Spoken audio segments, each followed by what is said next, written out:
Bismillahirrahmanirrahim. Assalamualaikum warahmatullahi wabarakatuh.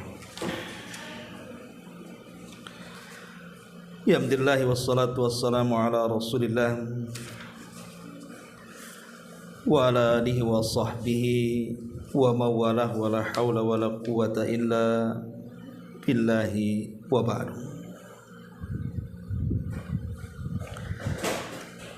Baik, kita akan lanjutkan kajian kita, masih membahas kitab Bahjah Qulubil Abrar, kalam-kalam singkat dari Nabi sallallahu alaihi wasallam, tetapi syarat dengan makna dan pelajaran yang kita ambil dari sabda-sabda Nabi sallallahu alaihi wasallam. Dan kita sudah masuki halaman ke-241, poin ke-75. Di antara sebab-sebab datangnya pertolongan dan bantuan Allah kepada kita. Di sini pengarang membawakan satu hadis yang dikeluarkan dari Imam Al-Bukhari dari sahabat Mus'ab ibni Sa'din radhiyallahu anhu. Baik, kita baca. An Mus'ab ibni Sa'din radhiyallahu anhu anna an-nabiy sallallahu alaihi wasallam qala hal tunsaruna wa turzaquna illa bidu'ai fikum, rawahul Bukhari.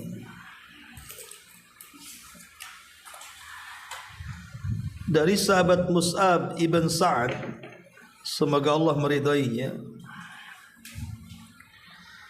Nabi sallallahu alaihi wasallam bersabda,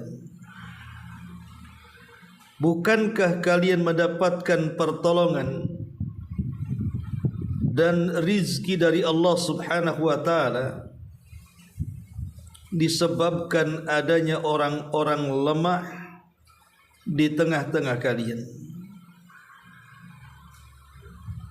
Hadis ini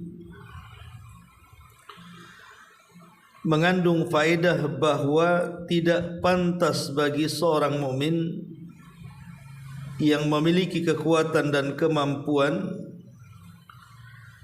untuk merendahkan dan meremehkan orang-orang lemah, baik dalam perkara jihad atau yang lainnya. Ma'asyiral muslimat yang dimuliakan Allah subhanahu wa ta'ala, di dalam hadis yang lain ada kisah seperti ini. Jadi ada seorang sahabat Nabi sallallahu alaihi wasallam namanya Sa'ad bin Abi Waqqas. Siapa yang tidak kenal Sa'ad bin Abi Waqqas, salah seorang sahabat yang dijamin masuk surga, salah seorang sahabat yang dikenal keberaniannya dalam jihad dan tangguh dalam bertempur.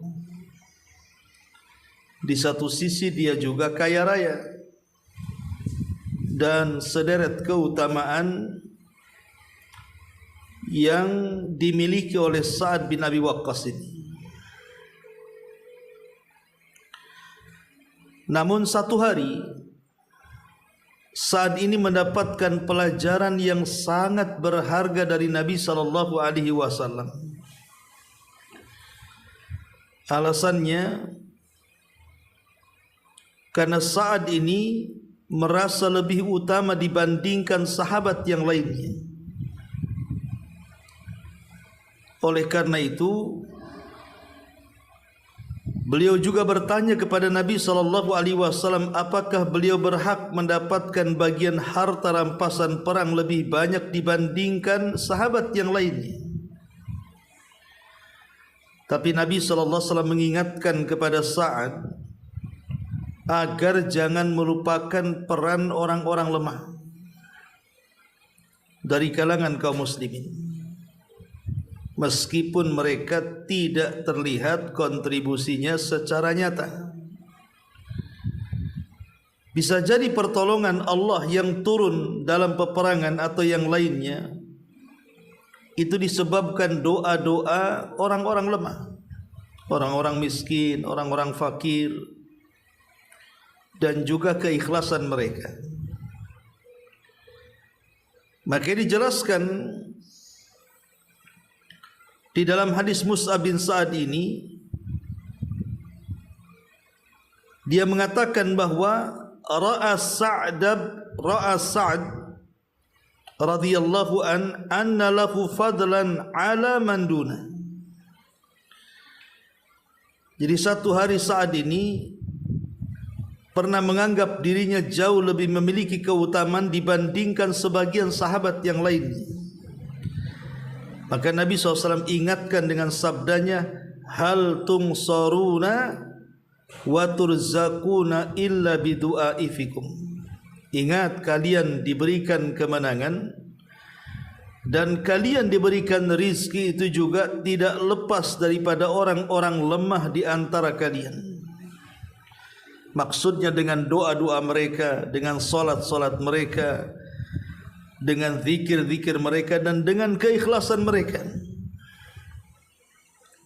Bahkan dalam riwayat yang lain dari Makhul, bahwa Sa'ad bin Abi Waqqas pernah mengatakan di hadapan Rasul seperti ini, ya Rasulullah, ara'aita rajulan yakunu hamiyatal qaumi wa yadfa'u an ashabi ayakunu lahu nasibun ka nasibi ghairi. Bagaimana pendapatmu wahai Rasul tentang seseorang yang menjadi pelindung kaumnya, dia berjuang membela para sahabatnya, bukankah bagiannya tidak sama dengan bagian yang lainnya? Maka Nabi SAW mengatakan, thaqilatka ummuka ya Sa'ad, wa hal turzakuna wa tungsaruna illa bidu'ai fikum. Sungguh celaka wahai Sa'ad, bukankah kalian mendapatkan rizki dan pertolongan dari Allah itu tidak lain karena disebabkan orang-orang lemah di antara kalian. Al-Imam Ibn Battal rahimahullahu ta'ala dalam kitabnya Sarah Sahih Al-Bukhari, beliau mengatakan ketika memberikan catatan kepada riwayat ini, bukankah kalian mendapatkan pertolongan dan rizki kecuali karena ada orang lemah di antara kalian? Kata beliau, maksudnya anna ibadatadz du'afa wa du'aahum ashaddu ikhlasan wa aktsara khusyu'an li khala'i qulubihim min at-ta'alluq bi zuhrufid dunya wa zinatiha wa safa dhamairihim mimma yaqtauhum 'anillah faja'alu himamahum wahidan fazakat a'maluhum wa ujiba du'auhum. Kata Imam Ibnul Battal, beliau mengatakan ibadah dan doa orang-orang yang lemah itu jauh lebih ikhlas dan jauh lebih khusyuk, karena hati mereka lebih bersih dari ketergantungan terhadap keindahan dunia dan perhiasannya. Demikian juga angan-angan mereka lebih terhindar dari hal-hal yang memutuskan hubungan mereka langsung dengan Allah Subhanahu wa ta'ala, karena tekad mereka satu, fokus dalam ibadah, dan hati mereka suci sehingga doa mereka dikabulkan. Dari perkataan Imam Ibnul Battal di sini kita tahu bahwa bersyukurlah kalau seandainya di sekitar kita ini ada orang susah. Bersyukurlah kalau di sekitar kita ini masih ada orang lemah, masih ada orang miskin, masih ada orang-orang yang fakir, kesusahan, dan begitu seterusnya. Bukan malah kemudian mengusir mereka, kemudian atau kita menghindar dari mereka. Ingat bahwa rizki yang turun kepada kita juga tidak lepas dari mereka. Ingat bahwa pertolongan Allah yang sampai kepada kita juga itu disebabkan karena doa-doa mereka. Makanya Al-Muhallab beliau mengatakan, arada an-nabiy sallallahu alaihi wasallam hadza Sa'din ala tawadhu'i wa nafi zahwi ala ghairihi wa tarki ikhtiqaril muslim fi kulli hal. Teguran Nabi kepada Sa'ad bin Abi Waqqas maksudnya adalah Nabi menganjurkan kepada Sa'ad untuk bersikap rendah diri dan tidak takabur terhadap orang lain, dan juga tidak meremehkan muslim dalam setiap keadaan kepada muslim yang lainnya, walaupun itu di bawahnya. Lihat bagaimana keindahan Islam.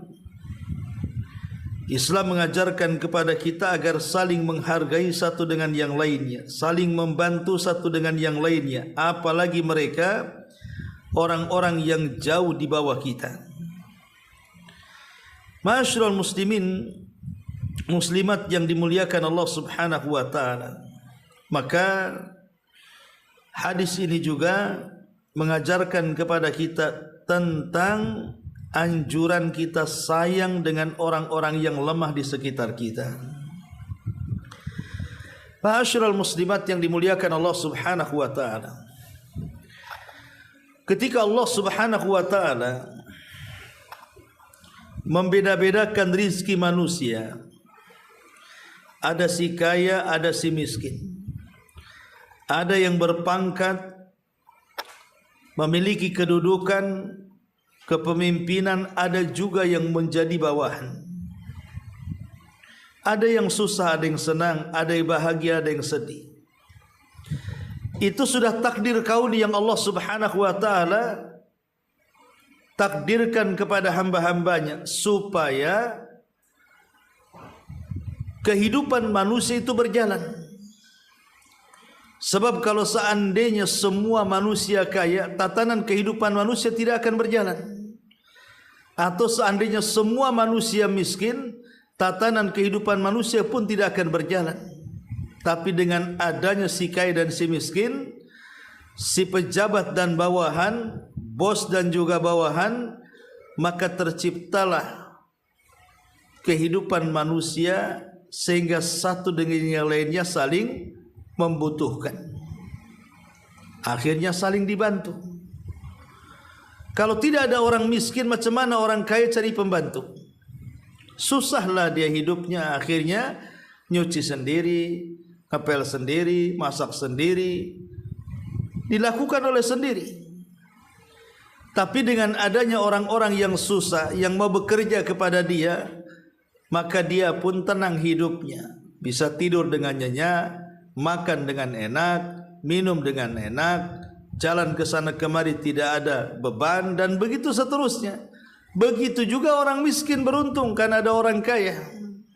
Sebab karena mereka dia bisa mendapatkan imbalan untuk dimakan dia dan keluarganya.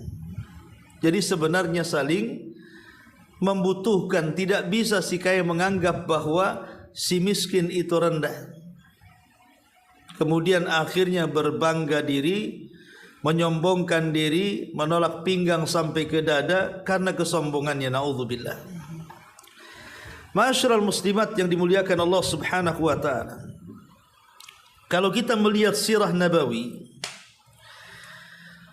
sejarah Nabi SAW, bagaimana Rasul itu memiliki perhatian yang luar biasa kepada orang-orang yang lemah.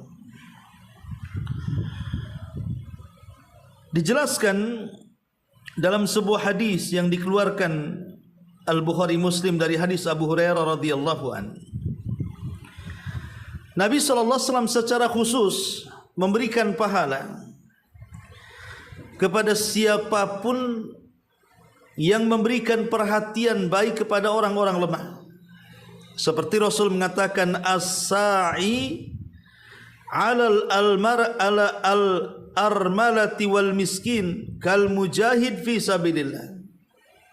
Orang yang menolong, membantu kehidupan janda-janda tua dan juga orang-orang miskin, itu sekedudukan dengan para mujahid di jalan Allah Subhanahu wa taala. Bahkan Nabi SAW disebutkan dalam hadis yang dikeluarkan Abu Ya'la dari hadis Abi Hurairah radhiyallahu an, ketika Nabi SAW mengatakan, ana awal man yaftahu babal jannah, sayalah orang yang pertama kali membuka pintu sorga. Fa idza imra'atun tubadiruni, tiba-tiba ketika aku mau masuk ke dalam sorga, ada seorang ibu-ibu tiba-tiba kemudian hendak mendahuluiku untuk masuk sorga. Maka Rasul menyetopnya dan mengatakan, man anti, siapa kamu? Maka ibu-ibu itu mengatakan, ana imra'atun ta'ayyamtu ala aitamin li, karena saya memiliki banyak anak yatim dan saya ibu bagi anak-anak yatim itu. Lihat bagaimana ketika ibu ini memperhatikan orang-orang lemah, anak-anak yatim dirawatnya, anak-anak yatim diasuhnya, diberikan tempat makanan dan pendidikan. Ketika Nabi SAW hendak masuk sorga, rupanya dia hampir menyusulnya karena kebaikan dia selama di dunia memperhatikan orang-orang lemah.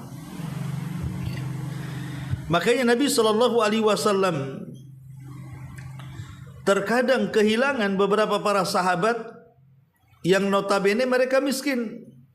Jadi oleh Nabi SAW ditanya-tanya, kemana si fulan, kemana si alan?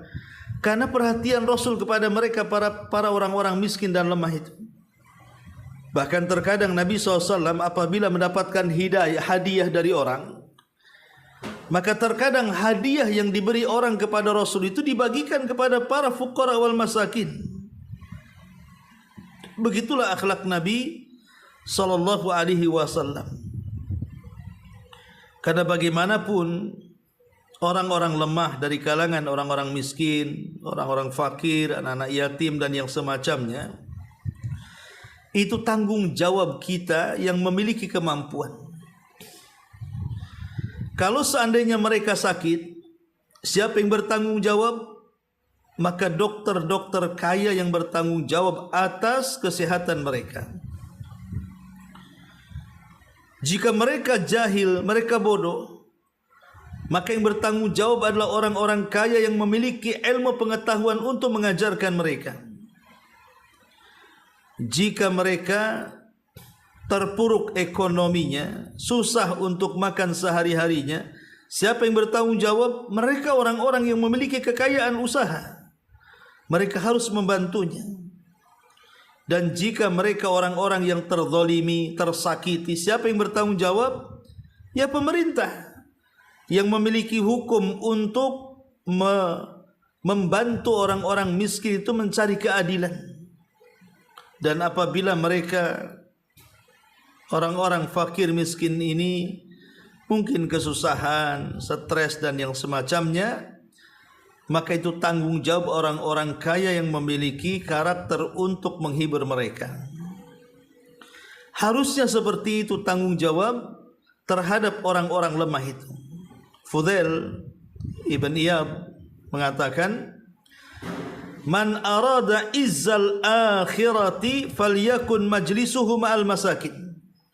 Kata Fudail ibn Iyad, barang siapa yang ingin mendapatkan kemuliaan di akhirat, maka di dunia penuhi majlisnya dengan orang-orang miskin. Siapapun yang memenuhi majlisnya dengan orang-orang miskin, kata Fudail ibn Iyad, maka dia akan mendapatkan keutamaan di akhirat. Bahkan dikatakan Wahab ibn Munabbih, ittakhidul yad indal masakin fa inna lahum yaumal qiyamati daulatan. Ambillah tangan-tangan orang-orang miskin itu di dunia, sayangi mereka, karena nanti pada hari kiamat mereka memiliki kekuasaan.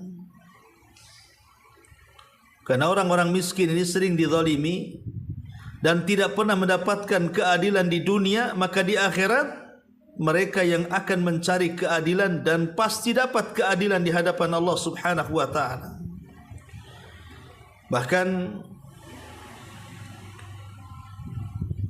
satu hari Herakli pernah berdialog dengan Abi Sufyan.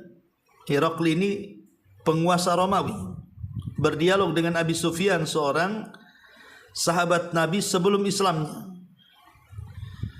Jadi ketika Herakli ini bertanya soal kedudukan Nabi SAW, apakah yang mengikuti nabimu itu orang-orang lemah ataukah orang-orang kaya?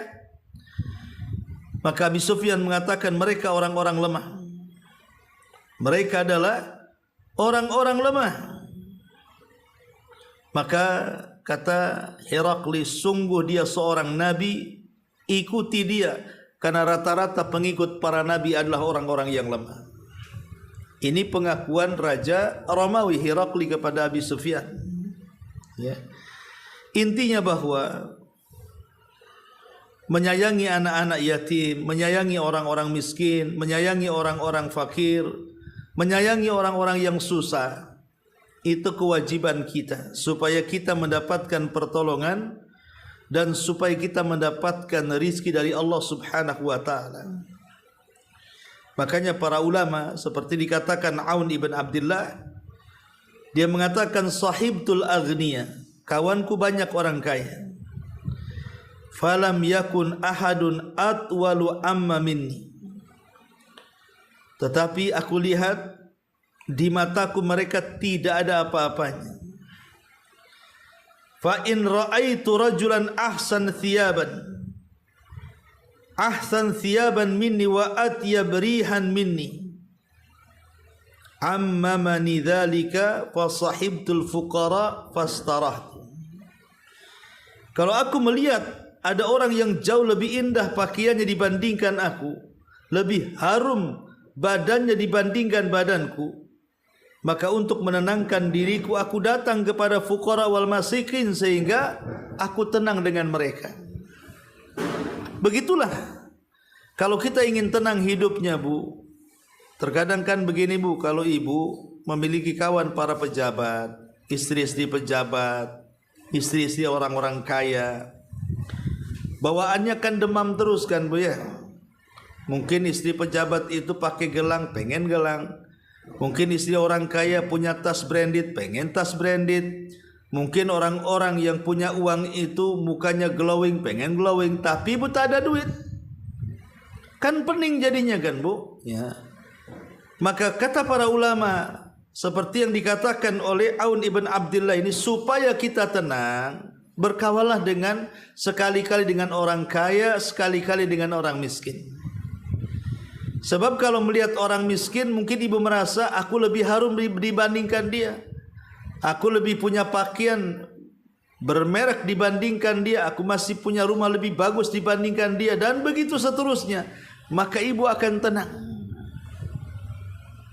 Tapi kalau kita melihat ke atas dan tidak pernah melihat ke bawah, maka ibu akan stres, sedih selamanya. Ma'asyiral muslimat yang dimuliakan Allah Subhanahu wa taala, maka beruntunglah orang-orang yang di sekitar rumahnya itu masih ada orang-orang fakir, orang-orang miskin, anak-anak yatim yang bisa ditolongnya. Demi Allah, Bu, sebenarnya yang berhajat kepada orang-orang lemah itu bukan si kaya berhajat kepada si miskin. Bukan si kaya atau si miskin sangat membutuhkan si kaya, tidak. Malah sebenarnya sebaliknya. Karena tidaklah orang kaya menjadi kaya, tidaklah orang kaya diberikan rizki oleh Allah Subhanahu wa taala, itu juga karena berkat orang-orang di sekelilingnya. Mereka tidak sadar saja tuh. Tapi anehnya kadang-kadang orang-orang yang seperti ini kejam dan mengusir orang-orang miskin di sekitarnya, bukan ditolong, padahal itu sumber rizki yang Allah anugerahkan kepada mereka. Sebagaimana hadis ini, hal tunsaruna wa turzakuna illa bidu'aifikum. Bukankah disebabkan orang-orang lemah di antara kalian ditolong dan kalian diberikan rizki oleh Allah Subhanahu wa taala. Ma'asyiral muslimat yang dimuliakan Allah Subhanahu wa taala, kita tahu bahwa rata-rata orang-orang miskin ini kalau cerita akhirat, maka mereka adalah orang yang paling banyak masuk surga. Jadi orang miskin itu kalau cerita akhirat, mereka adalah orang yang paling banyak masuk surga. Kenapa? Karena pertanyaannya tidak sulit orang miskin itu. Tapi orang kaya itu pertanyaannya sulit, apalagi berkenaan dengan kekayaannya. Pasti dia akan ditanya dari mana dan kemana. Dari mana kau dapatkan harta, kemana kau belanjakan. Tapi si miskin ini mau ditanya dari mana dia nggak ada, mau dibelanjakan juga nggak ada. Lalu apa yang mau dijawab? Makanya orang-orang miskin ini lebih mudah masuk surga. Bahkan kebanyakan penduduk surga adalah orang-orang miskin dibandingkan orang-orang kaya. Karena orang kaya masuk surga, sekalipun masuk surga, mereka tertahan setengah hari. Maksudnya setengah hari kehidupan akhirat bila dibandingkan dengan kehidupan dunia ibarat 500 tahun.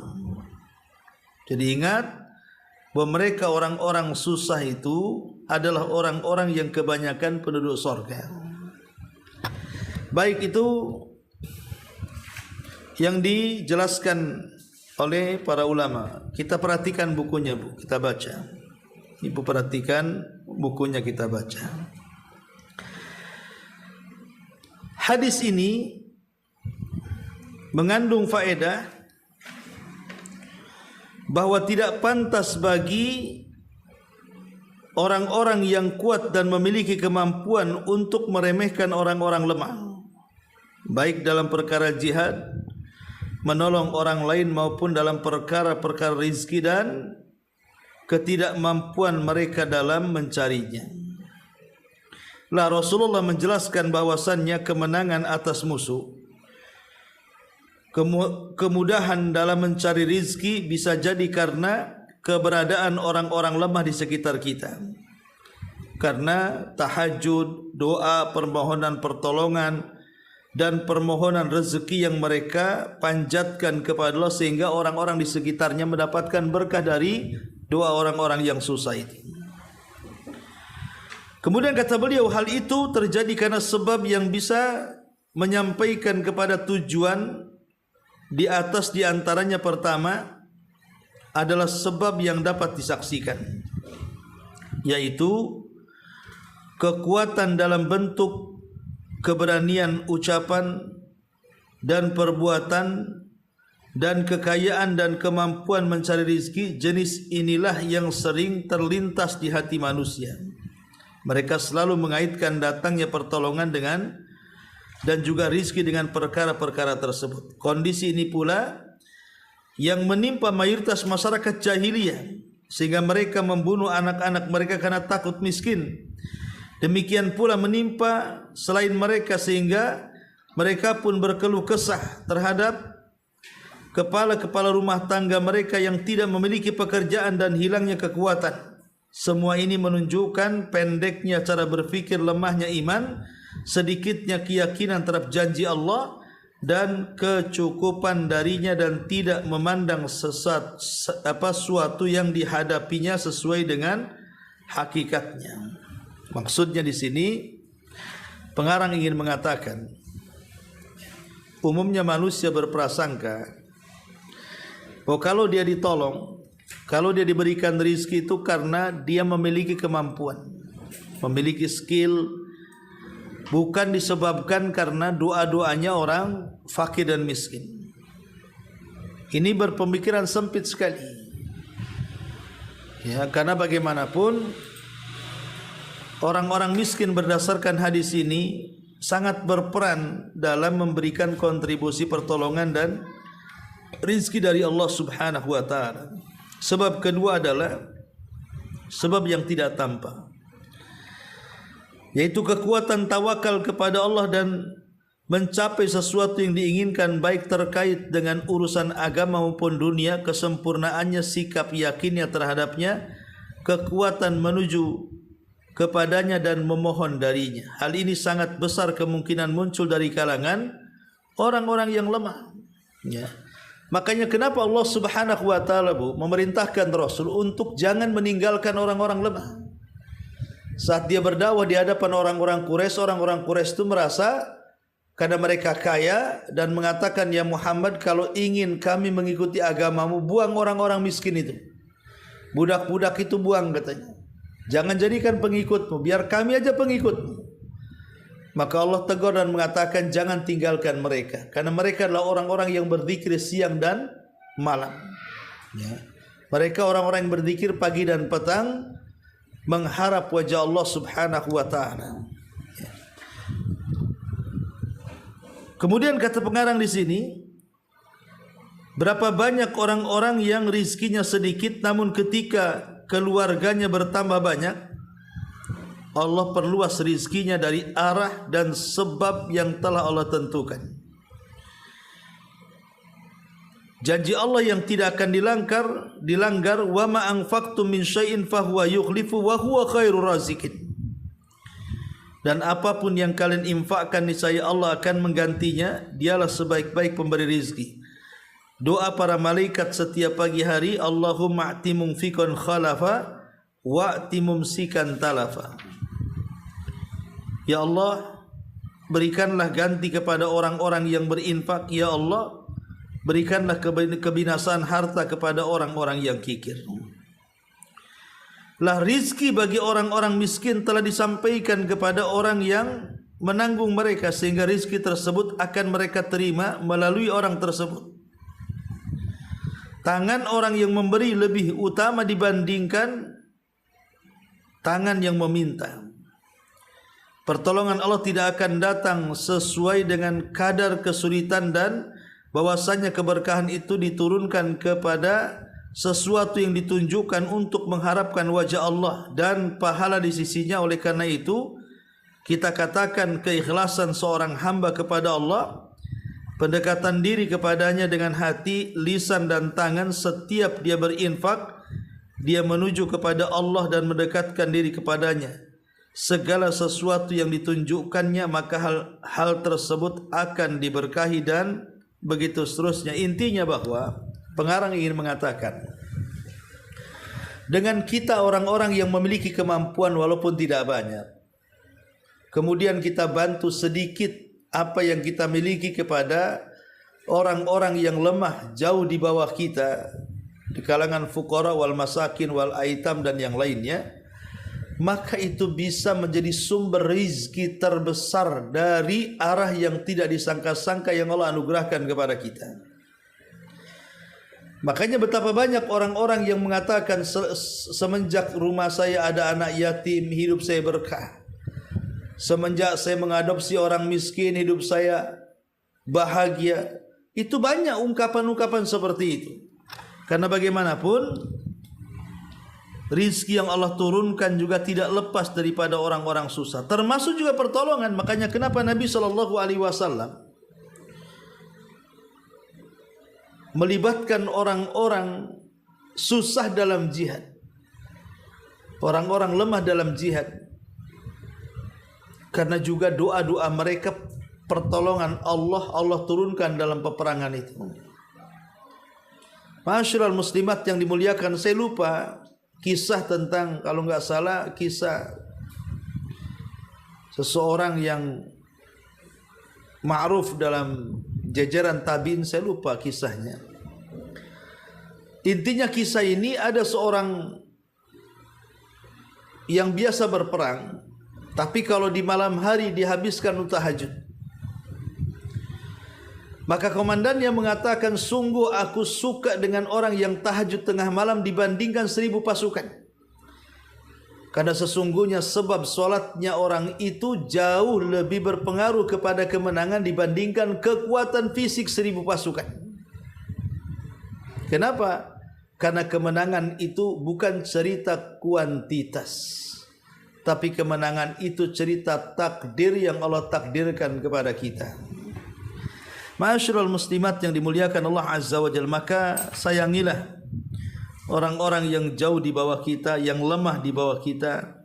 Jangan sampai kemudian kita menyakiti mereka. Karena Rasul mengatakan sebab rizki dan pertolongan sebenarnya salah satunya sebabnya karena adanya orang-orang susah di sekitar kita. Jangan usir mereka, bantu mereka. Karena umpamanya contoh nih, ini ada perumahan elit. Di Batam ada perumahan elit. Kemudian di pagar. Rupanya di balik pagar itu perumahan ruli. Orang-orang yang tinggal di rumah liar gitu ya, di ruli. Kadang-kadang orang-orang yang sok merasa kaya itu, mereka menyombongkan dirinya karena merasa dia berada di rumah gedong, sementara sebelah pagar itu orang-orang yang terkadang mungkin rumahnya dari seng atau dari apa, boro-boro mau membantu mereka. Kalau seandainya setiap orang kaya membangunkan rumah yang layak itu bisa, tidak, malah meremehkannya. Malah kalau bisa digusur saja, dipindah tah kemana, jangan dekat-dekat itu, sampah masyarakat, rakyat jelata dan begitu seterusnya. Jadi tidak pantas yang seperti ini, karena bagaimanapun orang-orang kaya yang memiliki kekuatan finansial, kekayaan yang luar biasa itu juga tidak lepas daripada orang-orang fakir di sekitarnya. Jangan remehkan mereka karena bisa menghalangi pertolongan dan rizki dari Allah Subhanahu wa taala. Wallahu alam. Ini di antara keterangan yang disebutkan oleh para ulama tentang poin menyayangi orang-orang lemah, karena itu sebab datangnya rizki dan pertolongan Allah Subhanahu wa taala.